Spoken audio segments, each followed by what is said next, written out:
স্বচ্ছতার জন্য আবারও আগরতলা পুর নিগম পুরস্কার পেল। 11 জানুয়ারি দিল্লিতে ভারত সরকারের নগর উন্নয়ন মন্ত্রকের তরফে এক অনুষ্ঠানের মধ্য দিয়ে পুর নিগমের হাতেই পুরস্কার তুলে দেয় ডেপুটি মেয়র মনিকা দাস দত্ত এবং অতিরিক্ত পুর কমিশনার মোহাম্মদ সাজ্জাদ পি এই পুরস্কার গ্রহণ করেন।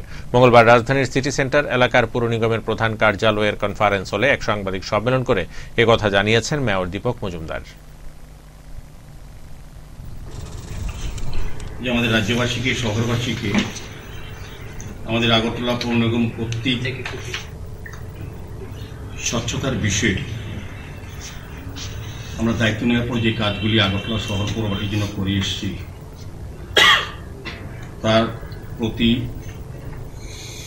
সম্মাননা বা মূল্যায়ন করা হয়েছে ভারত সরকারের নগর উন্নয়ন দপ্তর থেকে। গত 11 জানুয়ারি দিল্লিতে ভারত সরকারের নগর উন্নয়ন মন্ত্রণালয় দ্বারা আগরতলা শহরকে স্বচ্ছতম শহর হিসেবে পুরস্কৃত করা হয়।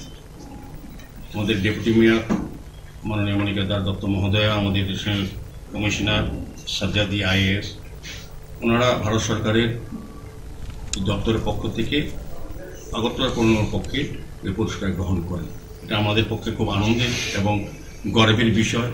এবং এর সঙ্গে যারা যুক্ত আছেন, আমাদের সমস্ত এমআইসি মেম্বার, জোনাল চেয়ারম্যানগণ, কর্পোরেটরগণ, আমাদের আধিকারিকগণ, আমাদের সাফাই কর্মীগণ, সার্বিকভাবে আগরতলা পৌরবাসী আমাদেরকে সহযোগিতা করার ফলে আমরা এই পুরস্কার অর্জন করতে পেরেছি। আমি শহরবাসীকে ধন্যবাদ জানাই আমাদেরকে সহযোগিতা করার জন্য। আগামী দিনও আমাদের